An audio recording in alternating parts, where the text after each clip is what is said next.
Olá, tudo bem? Itamar aqui. Você já ouviu alguém dizer que não se arrepende de nada do que fez nesta vida? Que se pudesse voltar atrás, faria tudo, absolutamente tudo, exatamente igual? Pois bem, existe um problema sério nessa expressão. E por quê? Isso você vai descobrir nesse vídeo. Fique comigo até o fim. Você vai aprender coisas que não sabe e juntos vamos continuar crescendo na graça e no conhecimento de Cristo. Se inscreva no canal, clique no sininho e escolha a opção todas para ser avisado todas as vezes que publicarmos um vídeo novo. Já deixe o seu like, clicando aí no joinha, no gostei e compartilhe com todos os teus contatos. Deus te recompensará. Vem comigo!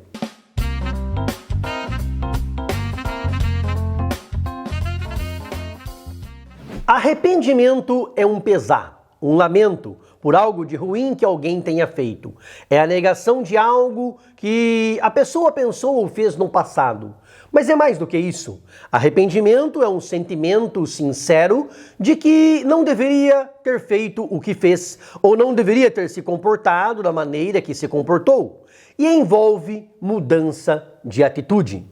Quem se arrepende verdadeiramente de algo que fez, não volta a fazer ou luta com todas as suas forças e pede a graça de Deus para não fazer novamente.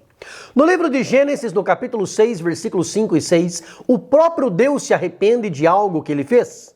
Vendo que a maldade do homem tinha se multiplicado na terra e que toda a imaginação dos pensamentos do seu coração era só má continuamente, arrependeu-se o Senhor de haver feito o homem e pesou-lhe em seu coração.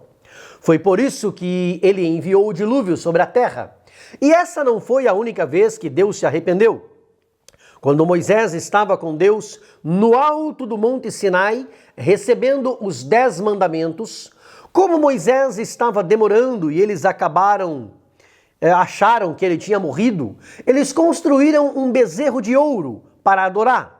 Deus quis que o seu furor se acendesse contra aquele povo e os consumisse. E a partir de Moisés, Deus levantaria uma nova e grande nação. Mas Moisés suplicou que o Senhor não fizesse isto. E em Êxodo 32 e 14 está registrado: então o Senhor arrependeu-se do mal que dissera que havia de fazer ao seu povo. Deus voltou atrás. E tem gente teimosa e obstinada que diz que jamais se arrepende de nada, que nunca volta atrás. Errar e não voltar atrás, falhar e não querer corrigir a falha, pecar e não se arrepender, é burrice. É errar o alvo e querer continuar errando. Deus não se arrepende porque ele errou. O arrependimento de Deus é diferente do arrependimento do homem. Deus não fica se lamentando pelo que fez. Deus simplesmente volta atrás quando entende que deve voltar, porque grande parte das suas promessas são condicionais. Deus diz que vai fazer, desde que você obedeça e faça a sua parte no acordo. Se você fizer a sua parte, Deus não é homem para que minta e nem filho do homem para que se arrependa. Ele faz a parte dele. Deus se arrependeu de ter colocado Saul como rei de Israel e por isso ungiu a Davi, um homem segundo o seu coração. No último cântico de Moisés, em Deuteronômio capítulo 32, versículo 36, ele diz: o Senhor fará justiça ao seu povo e se arrependerá pelos seus servos. Quando Deus diz que vai castigar, mas o povo se arrepende, ele suplica o perdão. Deus também se arrepende do mal que faria e não faz. Entende isso? O seu arrependimento faz Deus se arrepender também. Se você se arrepende dos seus erros, Deus se arrepende do castigo que ele daria. Na época dos juízes, Deus fez isto inúmeras vezes. O Senhor se arrependia pelo gemido do seu povo por causa dos que os apertavam e oprimiam. Deus Jeová, a força de Israel, não mente nem se arrepende como o homem, porquanto não é um homem para que se arrependa, mas ele volta atrás em suas intenções. Quando Deus estava irado contra Israel por causa da multidão dos seus pecados, e Davi numerou o povo, Deus enviou uma peste que matou 70 mil homens. E o anjo estendeu a sua mão sobre Jerusalém para a destruir. Mas o Senhor se arrependeu daquele mal e disse ao anjo que fazia a destruição entre o povo: basta, agora retira a tua mão. Se Deus não voltasse atrás, não se arrependesse do mal que ia fazer, Jerusalém teria sido destruída. Pode acreditar, por causa dos nossos muitos pecados. Se não fosse a misericórdia de Deus, eu e você já estaríamos destruídos. Nós precisamos nos arrepender dos nossos erros, das nossas faltas, falhas e pecados contra Deus, contra o próximo e contra nós mesmos. Que somos o templo do Espírito Santo. Embora Jó não estivesse sofrendo por causa dos seus pecados e ele era justo, reto, íntegro, temente a Deus e se desviava do mal, ainda assim ele não era perfeito. Foi por isso que os seus amigos, principalmente Zofar e Elifaz, o exortaram ao arrependimento. E no capítulo 42, versículo 6, ele diz: me abomino e me arrependo no pó e na cinza. Esta é a atitude que nós precisamos ter. Deus não espera que você se estribe, se apoie no seu conhecimento, no teu próprio entendimento. Deus não deseja que você fique se escorando nos seus trapos de justiça. Deus anseia que nós nos humilhemos diante dele e que nós busquemos o arrependimento e o perdão a fim de acharmos graça. Como disse Davi no Salmo 32, versículo 1, bem-aventurado, feliz aquele cuja transgressão é perdoada e cujo pecado é coberto. Quer ser feliz? Se arrependa e receba o perdão. Não há felicidade maior do que essa. O perdão de Deus traz paz à alma, alívio para a mente, descanso para o coração. A paciência de Deus, a sua longanimidade é imensa, mas Deus às vezes se cansa. Ele perdoa inúmeras vezes, mas recebe a ingratidão em troca. Não há arrependimento e nem mudança de comportamento. O que acontece então? Deus se cansa e executa o juízo. Ele usou o profeta Jeremias para dizer ao seu povo, no capítulo 15, versículo 1, ainda que Moisés e Samuel, dois grandes intercessores e homens de Deus, se pusessem diante de mim, não seria minha alma com este povo. Lança-os de diante da minha face e saiam. E no versículo 6 ele revela o porquê disso. Estou cansado de me arrepender. Deus espera que você se arrependa, para que ele se arrependa. Através do mesmo profeta Jeremias, Deus disse no capítulo 18, versículos 7 a 10. No momento em que eu falar contra uma nação e contra um reino, para arrancar e para derrubar e para destruir, se a tal nação contra a qual falar se converter da sua maldade, também eu me arrependerei do mal que pensava fazer-lhe.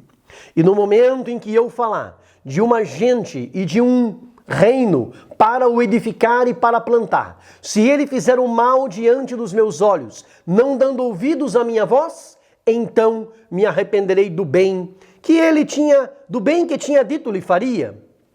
As promessas de Deus são condicionais. Depende de você, da sua atitude, do seu comportamento. A graça de Deus é de graça.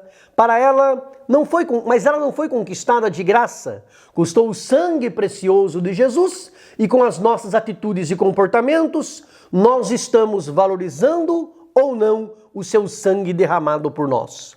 Deus mandou que Jeremias se colocasse no átrio da casa do Senhor e falasse a sua palavra, sem deixar nada para trás. No capítulo 26, versículo 3, Deus diz: bem pode ser que ouçam e se convertam, cada um do seu mau caminho, e eu me arrependa do mal que intento fazer-lhes por causa da maldade das suas ações. Deus mostrou para o profeta Amós que ia destruir a erva da terra de Israel com gafanhotos. Mas Amós pediu ao Senhor pela sua misericórdia, e no capítulo 7, versículo 3, ele escreve: então o Senhor se arrependeu disso, não acontecerá. Disse o Senhor. Deus então lhe mostrou que destruiria aquela terra pelo fogo, e novamente Amós suplicou pelo perdão. No versículo 6 diz: e o Senhor se arrependeu disso, nem isso acontecerá, disse o Senhor Jeová. Deus é um Deus de misericórdia e ele volta atrás nos seus julgamentos quando nós nos arrependemos e clamamos pelo perdão. A cidade de Nínive, na Síria, onde hoje fica Mossul, no Iraque, era uma cidade perversa, má e pecadora. Mas Deus enviou para lá o profeta Jonas para pregar que dentro de 40 dias ela seria destruída. Deus é tão lindo e maravilhoso que ele sempre dá tempo para o arrependimento. Assim, foi com a pregação de Noé antes do dilúvio, com a pregação de Jonas para Nínive, e tem sido ao longo da história. Hoje não é diferente. Deus espera pelo arrependimento. Os homens de Nínive creram em Deus e proclamaram um jejum, e vestiram-se de panos de saco, desde o maior até o menor. Se arrependeram diante de Deus, e em Jonas capítulo 3, versículo 10 está escrito: Deus viu as obras deles como se converteram do seu mau caminho, e Deus se arrependeu do mal que tinha dito lhes faria e não o fez. A palavra de Deus nos diz que João Batista pregava no deserto da Judéia: arrependei-vos, porque é chegado o reino dos céus. Esta é a mensagem que João Batista pregava e que Jesus pregou. Não há pregação do evangelho verdadeira que não fale de arrependimento. Se você pensa que ninguém tem nada a ver com a sua vida e que você faz o que quer e o que bem entende, você está enganado. Deus se importa com você. E todo cristão precisa te falar, como seguidor de Cristo, que você precisa se arrepender dos seus pecados e mudar de atitude, se quiser ir para o céu. E dentro das igrejas também tem muita gente que ainda não passou pelo processo de arrependimento. Mas Deus está dando um tempo. Ele está esperando que haja arrependimento e conversão verdadeira, mudança de atitude e de comportamento. Filho de Deus, filha de Deus, não é quem vai para a igreja, mas é quem anda na luz como ele na luz está. Não adianta alguém dizer que é cristão, é preciso viver como cristão. A luz não fala, a luz brilha, o sal não fala, só dá sabor. Assim é o cristão verdadeiro, precisa brilhar. Onde estiver, precisa dar sabor onde chegar. Uma mulher rica sunamita disse ao seu marido: eis que tenho observado que este que passa sempre por nós é um santo homem de Deus. Ela falava de Eliseu. Eliseu não dizia que era santo, as pessoas viam que ele era. Nós não precisamos dar testemunho de nós mesmos, são as pessoas que precisam dar testemunho de nós. E Deus, é Deus quem precisa dar testemunho de nós, como deu a respeito de Jó. Os nossos frutos precisam falar por nós. João Batista disse em Mateus capítulo 3, versículo 8: produzi, pois, frutos dignos de arrependimento, ou seja, frutos que demonstram que vocês se arrependeram de verdade e vivem agora na luz, não mais nas trevas. Essa é a mensagem do Evangelho e que Cristo pregava: arrependei-vos, porque é chegado o reino dos céus. Tem gente que ainda não entendeu o Evangelho de Cristo. Tem gente que diz assim: fulano pintou e bordou e agora está lá com a Bíblia debaixo do braço. Ei, você ainda não entendeu nada. O Evangelho de Cristo é justamente isso. Ele próprio disse em Mateus 9, versículo 13: eu não vim para chamar os justos, mas os pecadores ao arrependimento. Jesus contou a parábola dos dois filhos. O pai disse para o primeiro filho: vai trabalhar hoje na minha vinha. Ele disse: não quero. Mas depois, arrependendo-se, foi. Já o segundo disse que ia e não foi. Qual dos dois fez a vontade do pai? O que disse que ia e não foi? Ou o que disse que não ia, mas arrependendo-se, foi? O que se arrependeu e foi, obviamente. Mais vale o arrependimento do que as promessas. Não importa quantas vezes você errou, falhou, pecou, quebrou as promessas. Deus quer hoje o teu arrependimento sincero, a tua mudança de atitude, a tua conversão genuína. Corra para os braços do Pai, faça a vontade do Pai e você vai desfrutar a partir de hoje do melhor que o Pai tem para te dar. No presente, na presença do Pai, há abundância de alegria. À sua mão direita há delícias perpetuamente. Na casa do Pai há a bênção sem fim. Todos nós, absolutamente todos, erramos. Jesus ensinou a orar no Pai Nosso. Não nos induzas à tentação, não nos conduzas à tentação, ou não nos deixes cair em tentação. Quando Jesus estava no jardim do Getsemane, com Pedro, Tiago e João, enquanto Jesus orava intensamente, a ponto de seu suor se transformar em gotas de sangue que caíam sobre a terra, Pedro, Tiago e João, seus discípulos mais íntimos, dormiam. Mas Jesus lhes disse: vigiai e orai, para que não entreis em tentação. O espírito, na verdade, está pronto, mas a carne é fraca. Só cai em tentação quem entra em tentação. E só entra em tentação quem não vigia e não ora. Sofrer tentação não é entrar em tentação. Jesus foi tentado, todos os apóstolos e todos os cristãos e filhos de Deus na história foram tentados. O problema não é ser tentado, é entrar na tentação. Quem entra, cai. Não dá para falar de evangelho sem falar de arrependimento. Não dá para falar de evangelho sem falar de oração. A falta de oração afasta-nos de Deus. E quem se afasta de Deus peca. Precisamos nos arrepender de não orar mais, de não vigiar mais, de não buscar mais a presença de Deus.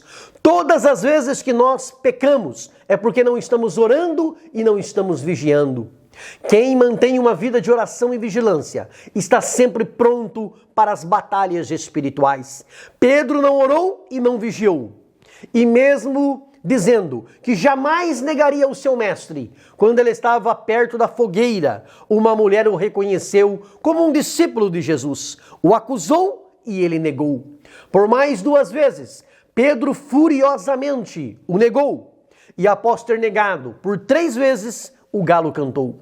Diz a palavra de Deus que Pedro lembrou-se das palavras de Jesus e chorou amargamente. Quando Jesus saiu do sinédrio, ele olhou para Pedro, fixou o olhar em Pedro e aquilo doeu. Mas Jesus amava Pedro como ama eu e você.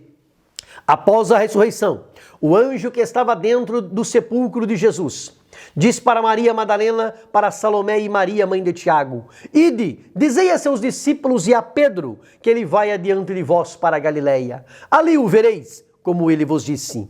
O anjo ordenado por Jesus, citou especificamente o nome de Pedro, para que ele soubesse que mesmo tendo-o negado, Jesus ainda o amava e havia visto o seu arrependimento demonstrado quando ele chorou amargamente. Quem chora arrependido de verdade alcança o coração de Deus. Dias depois, Pedro resolve ir pescar e outros 6 discípulos foram com ele. Além de Pedro, que negou Jesus, estava Tomé, o que tinha sido incrédulo, e mais 5 discípulos. E Jesus se apresenta a eles junto ao mar de Tiberíades. Sabe qual foi a primeira palavra que Jesus lhes disse? Filhos. Jesus os chamou de filhos. Ei, você não deixou de ser filho de Deus porque pecou. Você não deixou de ser filha de Deus porque caiu no pecado, porque vacilou na fé, porque esfriou na vida espiritual, porque parou de frequentar a igreja, porque saiu da casa do Pai, porque fez o que nunca deveria ter feito, porque se afastou de onde nunca deveria ter se afastado. Mesmo como filho pródigo que foi para longe do pai, você ainda continua sendo filho, continua sendo filha, e o pai ainda te espera de braços abertos. Jesus sabe como tratar com seus filhos. Filhos, tendes alguma coisa para comer? Não. Foi a resposta. Lancem a rede à direita do barco e achareis. Eles obedecem e pegam na rede 153 grandes peixes. Imediatamente João reconheceu e disse a Pedro: Pedro é o Senhor. João não disse para Tomé, não disse para o seu irmão Tiago, não disse para Natanael, João disse para Pedro. Deus queria tratar nessa ocasião era com Pedro, aquele que eu tinha negado, aquele que tinha pecado, mas aquele que acima de tudo tinha se arrependido. Quando Simão Pedro ouviu que era o Senhor, cingiu-se com a sua túnica, porque estava nu, e lançou-se ao mar. Os outros discípulos foram com o barco, mas Pedro não aguentou esperar. Ele foi na frente, nadando em direção ao seu Senhor. Quando chega na praia, já havia brasas acesas, pão e peixe na brasa. Jesus tinha perguntado se eles tinham algo para comer. Eles disseram que não. Jesus mandou que eles jogassem a rede à direita do barco para pescar. Mas enquanto eles estão pescando, Jesus já tem pronto pão e peixe na brasa. Onde tem brasa, tem fogueira. Da última vez que Pedro havia estado junto de uma fogueira, ele havia negado seu mestre. Pedro subiu e puxou a rede para a terra, cheia de peixes, e Jesus lhes convida: vem cear, vem, vamos jantar. Pedro se aproxima daquela fogueira, lembrando-se de que havia traído seu amigo, o seu mestre, o Filho de Deus. Eles jantam. Depois de terem jantado, disse Jesus a Pedro: Simão, filho de Jonas, tu me amas mais do que estes? E ele respondeu: sim, Senhor, tu sabes que te amo. Disse-lhe: apacentas os meus cordeiros. Tornou a dizer-lhe segunda vez: Simão, filho de Jonas, tu me amas? Disse-lhe: sim, Senhor, tu sabes que te amo. Disse-lhe: apacenta as minhas ovelhas. Disse-lhe terceira vez: Simão, filho de Jonas, tu me amas? Simão entristeceu-se por lhe ter dito terceira vez: tu me amas? E disse-lhe: Senhor, tu sabes tudo, tu sabes que eu te amo. Jesus disse-lhe: apacenta as minhas ovelhas. Pedro já havia chorado amargamente e agora novamente diz a palavra de Deus que Pedro se entristece. Isso é o que o arrependimento faz. Ele gera lágrimas e tristeza. Mas depois, a tristeza salta de alegria e o choro se transforma em riso. Só alcança o perdão dos pecados quem se entristece por ele e pede perdão. Ouça as palavras de Pedro quando bateu de novo a tristeza no seu coração, pelo seu pecado e que ele ainda não havia sentido o perdão de Jesus. Senhor, tu sabes tudo. Pedro estava dizendo: o Senhor sabe de tudo, sabe o que eu fiz, onde foi que eu errei, onde eu não vigiei, o lugar onde eu caí. Foi exatamente ao lado de uma fogueira como essa. O Senhor sabe de tudo, mas ele também diz: tu sabes que te amo. O Senhor conhece o meu coração, o Senhor viu o meu choro, as minhas lágrimas, o meu arrependimento. Foi ao lado de uma fogueira que Pedro caiu, mas foi também ao lado de uma fogueira que Deus o levantou. A situação pode parecer igual, o cenário pode parecer o mesmo, mas a situação agora é outra. Ei, no mesmo lugar onde você caiu, Deus vai te levantar. Cristo disse para a igreja de Éfeso, em Apocalipse capítulo 2, versículo 5, lembra-te, pois, de onde caíste e arrepende-te. A situação pode parecer a mesma de quando você sofreu a derrota, mas agora a história é outra. Agora é só vitória. Deus te levanta hoje para a glória do nome dele. Na área onde você caiu, é nessa área que Deus vai te levantar. O teu ponto fraco, que Satanás pegou para te derrubar, Deus vai fortalecer essa mesma área para te exaltar, em nome do Senhor Jesus. Deus hoje te perdoa. Ele te restaura, Ele te levanta, Ele devolve a graça dEle na sua vida, Ele te renova, Ele te enche com o Espírito Santo. A presença do Consolador te enche hoje. Hoje você mata a saudade do Espírito Santo de Deus. Deus está contigo e não te abandona por nada. Ele não abre mão de você, não desiste de você. Hoje o arrependimento chegou na sua vida e com ele a graça de Deus, o perdão, o renovo, a restauração. O Pedro perdoado pregou e quase 3.000 almas aceitaram a Cristo. O Pedro restaurado curou o coxo na Porta Formosa. O Pedro renovado discursou com ousadia diante do Sinédrio. O Pedro cheio da graça responde ao sumo sacerdote em Atos 5:29. Mais importa obedecer a Deus do que aos homens. O Deus que restaura chegou na sua vida hoje. Ele levanta o caído, transforma o perdido, muda para sempre a história do ser humano. Vira o cativeiro, usa o restaurado, exalta o transformado para a glória do nome dele. O Pedro que não orava, agora ora. Ele subia juntamente com João, às 3 horas da tarde ao templo para a hora da oração. Arrependimento é diferente de remorso. Pedro traiu Jesus, se arrependeu e foi transformado. Judas traiu Jesus, ficou com remorso e foi se enforcar. Mateus diz que Judas se arrependeu, mas aquilo não foi arrependimento, foi remorso. Se fosse arrependimento, ele teria corrido para os braços do Jesus ressuscitado e teria alcançado o seu perdão como Pedro alcançou. A mensagem de Cristo ainda é a mesma. O tempo está cumprido e o reino de Deus está próximo. Arrependei-vos e crede no Evangelho. É tempo de nós produzirmos frutos dignos de arrependimento. Jesus não veio chamar os justos, mas sim os pecadores ao arrependimento. Arrependa-se hoje e você vai causar alegria no céu. Há alegria no céu por um pecador que se arrepende mais do que por 99 justos que não necessitam de arrependimento. Não há perdão sem arrependimento. É o Pedro restaurado quem diz em Atos dos Apóstolos, capítulo 3 e versículo 19: arrependei-vos, pois, e convertei-vos, para que sejam apagados os vossos pecados, e venham assim os tempos do refrigério pela presença do Senhor. Ele sabia do que estava falando, com experiência própria. Arrependei-vos e convertei-vos, e os vossos pecados serão apagados. Se arrependa hoje, e Deus vai perdoar até os seus pensamentos, tudo que já passou pela sua mente ou desceu para o teu coração. É a bondade e a benignidade de Deus que levam ao arrependimento.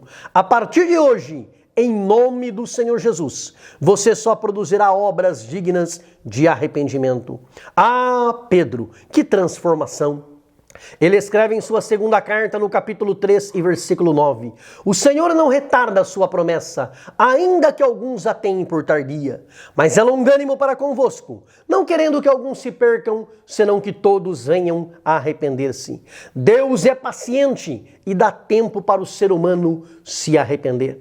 Ele não quer a perdição de ninguém, mas ele não tolera o pecado para sempre. Em Apocalipse capítulo 2 e versículo 21, Cristo diz para a igreja de Tiatira que ele deu tempo para que Jezabel se arrependesse da sua prostituição, mas ela não se arrependeu e por isso pagou o preço. Deus é um Deus Pai que repreende e castiga os seus filhos porque ele os ama. Mas hoje, pelo teu arrependimento, Deus te perdoa e te restaura em nome do Senhor Jesus. Se você concorda que esta mensagem é de Deus, se ela te inspirou, se te edificou, escreva no comentário para aumentar a fé de quem vai ler. Eu concordo e me arrependo de todos os meus pecados. Se inscreva no canal e dá um like, clicando no joinha. Deus te abençoe. Grande abraço, beijo no coração. Fica com Deus.